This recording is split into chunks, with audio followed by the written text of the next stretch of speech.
interacted with them. They don't need a certificate from Mohan Bhagwat ji. वो प्रधानमंत्री को ये राय क्यों नहीं देते? वो गृह मंत्री को राय क्यों नहीं देते? जब लड़कियों के कपड़े फाड़े जा रहे थे 30 दिन तक, तो मोहन भागवत जी बोले क्यों नहीं? रिंकू, हाँ जी, ये देख,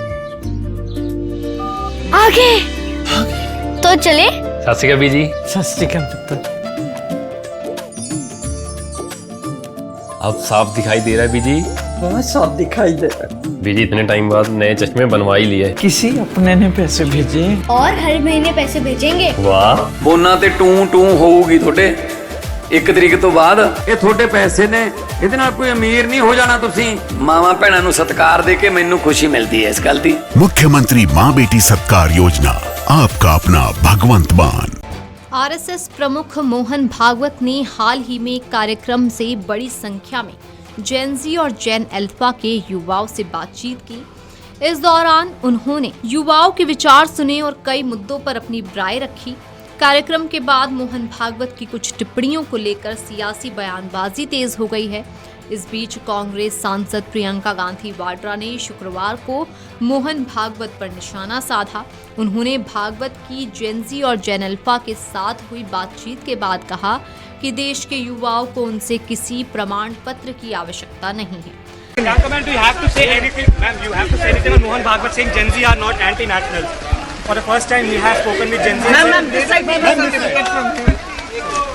For the first time, we have interacted with them. They don't need a certificate from Mohan Bhagwat ji. संसद परिसर के बाहर पत्रकारों से बात करते हुए कांग्रेस सांसद ने कहा, उन्हें आरएसएस प्रमुख मोहन भागवत जी से प्रमाण पत्र की जरूरत नहीं है। उनकी ये टिप्पणी आरएसएस प्रमुख मोहन भागवत द्वारा मुंबई के नीता मुकेश अंबानी सांस्कृतिक केंद्र में आयोजित एक सत्र के दौरान जेन ज़ी और जेन अल्फा के साथ बातचीत करने के एक दिन बाद आई है। आरएसएस प्रमुख मोहन भागवत के बयान पर कांग्रेस सांसद रणदीप सुरजेवाला ने भी हमला बोला है। उन्होंने कहा कि वे ये राय प्रधानमंत्री को क्यों नहीं देते, वे गृह मंत्री को राय क्यों नहीं देते जो उन बच्चों को गुंडे, मवाली, बदमाश कहते हैं। हमारे बच्चों पर जब आंसू गैस चल रहा था, जब पैलेट गन चल रही थी, जब उनको पीटा जा रहा था, जब लड़कियों को थप्पड़ मारा जा रहा था, जब लड़कियों के कपड़े फाड़े जा रहे थे, तब मोहन भागवत क्यों नहीं बोले? वो प्रधानमंत्री को ये राय क्यों नहीं देते? वो गृह मंत्री को राय क्यों नहीं देते जो उन बच्चों को गुंडे, मवाली, बदमाश हमारे बेटे और बेटियों को कहते हैं?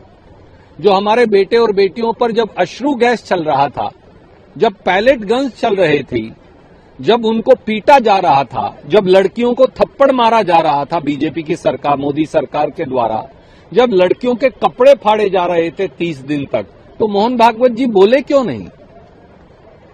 मोहन भागवत जी ने चुप्पी क्यों साधे रखी जब बच्चों को कील गड़ी लाठियों से पीटा था? जब बच्चों पर पैलेट गन चलाई थी तो मोहन भागवत जी कहां थे? जब जंतर मंतर पर और पूरे देश में हमारे बच्चे पीटे थे, जब बंबई में बच्चों को पीटा था उन्हीं की बीजेपी की सरकार ने, तो मोहन भागवत जी कहां थे? क्या मोहन भागवत जी ये साहस दिखाएंगे कि वो अपनी सरकार को, जिन्होंने जुल्म किया है और जो गृह मंत्री राज्यसभा तक आने से इनकार करते हैं, वो पहले उनको नसीहत देंगे, प्रधानमंत्री और गृह मंत्री को? तो पहले अपना घर ठीक करिए, अपनी मानसिकता ठीक करिए, फिर उसके बाद ज्ञान बांटिए। कांग्रेस के दूसरे नेताओं ने भी मोहन भागवत के बयान की आलोचना की है। उनका कहना है कि अगर छात्रों की चिंता है तो इस मुद्दे पर साफ तौर पर बात होनी चाहिए। Video desk amarujala.com। अगर आप ये वीडियो YouTube पर देख रहे हैं तो हमारे चैनल को सब्सक्राइब कर बेल आइकन दबाएं और Facebook पर देख रहे हैं तो हमारे पेज को लाइक करें।